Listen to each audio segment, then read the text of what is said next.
Hello everyone, प्यारे दोस्तों, स्वागत है आपका आज के इस शानदार वीडियो में। दोस्तों, आज हम देखेंगे हिस्ट्री के बहुत ही very very most IMP question जो आपके एग्ज़ाम में ज़रूर पूछे जाते हैं। और दोस्तों, इनमें से बहुत सारे क्वेश्चन आपके एग्ज़ाम में आने वाले हैं, तो आप इनको क्या कर लीजिए, इनको अच्छे से तैयार कर लीजिए। मैं आपको एक एक करके बता रहा हूँ। ठीक दोस्तों, यदि आपने हमारे चैनल को सब्सक्राइब नहीं किया तो चैनल को सब्सक्राइब कीजिए, और यहाँ पर इसी प्रकार के आपको अपडेट्स मिलते रहेंगे एमपी बोर्ड से संबंधित।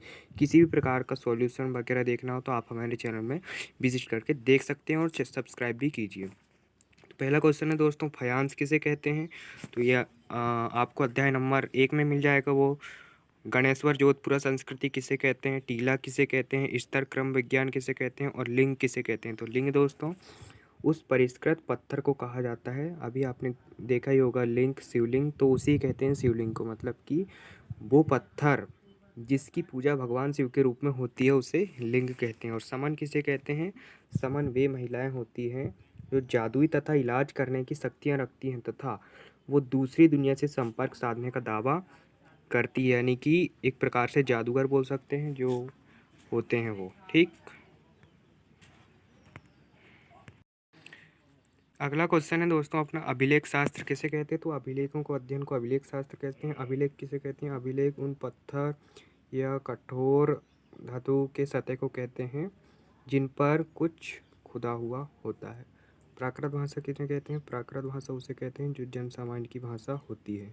जनपद किसे कहते हैं? जनपद उसे कहते हैं जहाँ पर कोई जन अथवा जनजाति अपना पांव रखता है, वहाँ निवास स्थान बना लेता है। अगला क्वेश्चन है दोस्तों अपना, ओलिगार्की या समूह शासन किसे कहते हैं? तो ओलिगार्की या समूह शासन उसे कहते हैं जहाँ पर राज्य की सत्ता पुरुष के एक समूह के हाथ में होती है, उसे ओलिगार्की या समूह शासन कहते हैं। सरदार किसे कहते हैं? सरदार एक शक्तिशाली व्यक्ति होता है जिसका पद वंशानुगत भी हो सकता है और नहीं भी। मतलब सरदार उसे कहते हैं जो सेना का संचालन करता हो। मनुस्मृति क्या है? तो मनुस्मृति प्राचीन भारत का सबसे पुराना कहे तो विधि ग्रंथ है। इसका जो संकलन है वो 200 ईसा पूर्व से 200 ईस्वी के बीच किया गया। गृहपति कौन होता है? तो गृहपति घर का मुखिया होता है जो क्या का काम करता है, उसका काम रहता है घर की महिलाएं, बच्चे और जो नौकर होते हैं तो उन पर नियंत्रण रखना। अग्रहार ब्राह्मणों को दी गई भूमि, दान में दी गई भूमि को अग्रहार कहते हैं। दानात्मक अभिलेख किन्हें कहते हैं? जिनमें धार्मिक संस्थाओं को दिए गए दान का विवरण होता है उसे दानात्मक अभिलेख कहते हैं। पेरीप्लस, पेरीप्लस दोस्तों ये एक यूनानी शब्द है जिसका अर्थ होता है समुद्री यात्रा। और एरिथ्रियन यूनानी शब्द है ये भी, जिसका अर्थ होता है लाल सागर। बहुत ही इंपॉर्टेंट है दोस्तों, आपसे 1 नंबर में पूछे जा सकते हैं क्योंकि आप 12वीं क्लास पढ़ते हैं तो थोड़े टफ क्वेश्चन आपके एग्ज़ाम में आ सकते हैं। ठीक, तो इनको थोड़ा एक बार अच्छे से रिवाइज कर लीजिए, अच्छे से देख लीजिए दोस्तों। मुद्रा शास्त्र, मुद्रा के अध्ययन को मुद्रा शास्त्र कहते हैं। सिक्कों के अध्ययन को दोस्तों देवनापिय, देवनापिय का अर्थ होता है देवताओं का प्रिय, और प्रियदर्शी यानी देखने में सुंदर, इसका अर्थ पूछा जा सकता है। बंगाल एशियाटिक सोसाइटी की स्थापना 1784 में। सन दोस्तों जरूर पूछा जाता है, तो सन से रिलेटेड जो भी क्वेश्चन आए दोस्तों उसको छोड़कर नहीं आना है दोस्तों। आप यदि आपको अच्छे नंबर लाना है तो एपिग्राफिया इंडिका का प्रथम अंक कब छपा? तो 1888 में छपा। अब महाजनपद की विशेषताएं आप लिख सकते हैं कि महाजनपद कैसे थे। तो महाजनपद दोस्तों राजतंत्री भी थे कुछ और कुछ गणतंत्री थे। महाजनपद जो है तो वो लोहे के विकास के साथ उनको जोड़कर देखा जाता है दोस्तों। पितृवंशिकता और मातृवंशिकता वह वंश परंपरा जिनमें पिता को महत्वपूर्ण माना जाता है, और मातृवंशिकता क्या है जिसमें माता को महत्वपूर्ण माना जाता है। और अंतर्विवाह क्या है दोस्तों? अपनी जाति के अंदर ही विवाह करना अंतर्विवाह कहलाता है, और बहिर्विवाह मतलब अपनी जाति से बाहर विवाह करना बहिर्विवाह। और बहुपत्नी, बहुपत्नी मतलब एक जो पुरुष है तो उसकी एक से अधिक पत्नी होना, और बहुपति मतलब एक से अधिक पति होना किसी स्त्री के। तो बहुपत्नी विवाह का उदाहरण आप लिख सकते हैं सातवाहन राजा। उदाहरण भी पूछा जा सकता है दोस्तों। क्वेश्चन आपसे बिल्कुल अलग तरीके से पूछे जाएंगे। 12वीं कक्षा में हो दोस्तों आप, तो बहुपति, बहुपति का उदाहरण आप दे सकते हैं पांडव। बहुत सारे कुंती पांडव की सिर्फ एक ही पत्नी थी, 5 पांडव की। मलेच्छ किसे कहते हैं? तो मलेच्छ जो लोग असंस्कृत भाषी थे, मतलब कि जो संस्कृत भाषा नहीं बोलते उन्हें मलेच्छ कहते हैं। आगे देखते हैं हम, आगे चांडाल क्या है? तो चांडाल किसे कहते हैं? जो भक्त हो महाकाल का, चांडाल भी उसका क्या करे। ठीक, मैंने उल्टा बोल दिया दोस्तों। तो चांडाल क्या होते हैं? जो लोग मृत पशुओं की अंत्येष्टि करते हैं, अर्थात जो मरे हुए जानवर, मनुष्यों, उनका अंतिम संस्कार, दाह संस्कार करते हैं, उन्हें चांडाल कहते हैं। और उपदेशात्मक में क्या होता है दोस्तों? उपदेशात्मक में निर्देश, शिक्षा देना, सामाजिक विचार वगैरह का वर्णन होता है उपदेशात्मक में। और आख्यान क्या होता है? आख्यान होता है कहानियों का संग्रह। राजसूय और अश्वमेध यज्ञ, इसको देख लेना दोस्तों, इनको एक बार पढ़ लेना।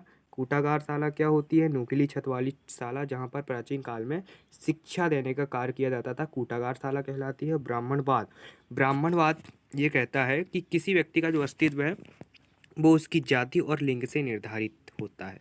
त्रिपिटक का संबंध, तीन पिटक मतलब महात्मा बुद्ध ने उनकी जो शिक्षाएं वगैरह है, उपदेश, उनको तीन पिटक में सम्मिलित किया गया। कौन कौन से? सुत पिटक, विनय पिटक, अभिधम पिटक, इसके बारे में थोड़ा थोड़ा पढ़ लेना दोस्तों। नियतिवादी, भौतिकवादी क्या होते हैं? संत चरित्र क्या होता है? निर्वाण मतलब अहम और इच्छा का खत्म हो जाना, निर्वाण कहलाता है। थेरी क्या होती है? वे महिलाएं जिन्होंने निर्वाण प्राप्त कर लिया हो, थेरी कहलाती है। और चैत्य किसे कहते हैं?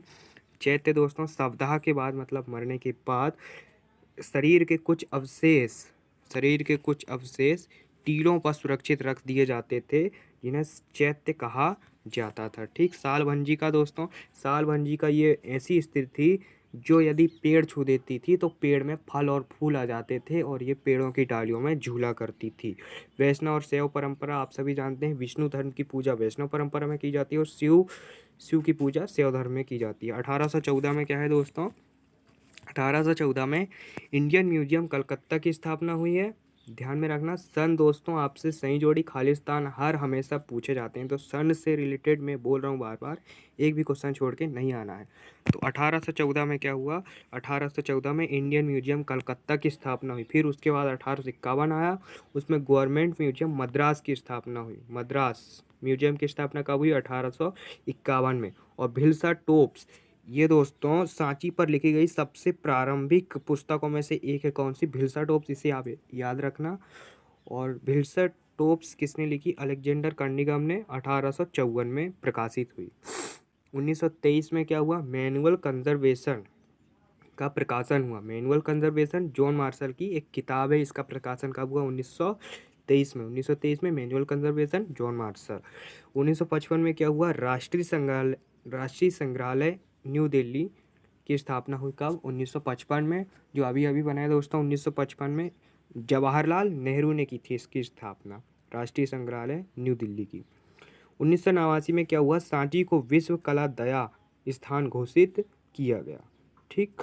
तो आज के लिए बस इतना ही दोस्तों। आगे आने वाली वीडियो में आपसे बहुत कुछ क्वेश्चन डिस्कस किए जाएंगे और दोस्तों जो आपका पेपर होगा उसका सॉल्यूशन आपको बिल्कुल यहाँ पर जितनी जल्दी हो सके आपको देने की कृपा की जाएगी। तो आपसे रिक्वेस्ट है कि आप इस चैनल को सब्सक्राइब कीजिए और बेल आइकन भी प्रेस कीजिए, ताकि हम जो भी वीडियो अपलोड करें वो आपको जल्द से जल्द पहुंच जाए। ठीक है दोस्तों, सभी दोस्तों से शेयर कीजिए। Thanks for watching.